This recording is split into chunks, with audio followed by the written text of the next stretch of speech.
Hey guys, today I'm going to share with you how I make my traditional picadillo. So if you want to learn how to make it, just stay tuned and I'll show you how. Alrighty guys, so here I already have all of my ingredients.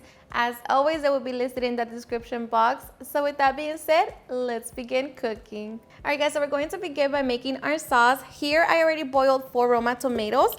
So we're just going to throw them into our blender cup. Along with that, with 2 jalapeños and 3 chiles serranos. We're also going to be adding 1/4 of an onion, 2 garlic cloves, and half a cup of water. For our spices, we're going to use chicken bouillon and 1 teaspoon of oregano. So now we're just going to be blending until smooth. All right, so once we have our salsa, now we can get ready to make our picadillo. Okay, to our skillet over medium-high heat, we're going to heat up a little bit of oil. Once it's nice and hot, we're going to add half an onion. Now we're just going to saute for a couple minutes.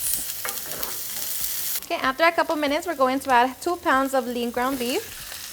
We're going to season it with 1 tablespoon of chili powder, 2 teaspoons of garlic powder, ground cumin, onion powder, black pepper, and salt. Okay, so break it down and allow the meat to brown. Okay, so after 3 minutes, our meat should have browned. So now we're just going to be adding 3 potatoes, 8 ounces of baby carrots. We're going to mix it and allow it to cook for 5 minutes. Okay, so after 5 minutes, we're going to be adding our sauce. Going to add a little more water to my blender cup. And along with that, we're going to add a 1/4 cup of tomato sauce. Just going to mix it and allow it to come to a simmer. Okay, and once it comes to a simmer, taste it for salt and see if it needs to be adjusted. For me, this is perfect. So now we're going to add our 2 calabacitas, 1 cup of corn, and 1 cup of peas. Just going to mix it. Okay, we're just going to allow this to cook between 7 to 10 minutes or until the potatoes and carrots are fully cooked.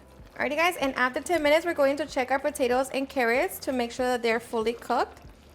So just grab your potato, poke it, and it should be nice and soft. So just like that, we have our picadillo. So now we can get ready to serve. Alrighty guys, and now for the best part, the taste test. Now let me tell you guys that I hope you give this recipe a try. It's seriously super easy to make. Under 30 minutes, it's enjoyable. Everyone gets to enjoy every single bite. So here we go. Cheers and enjoy.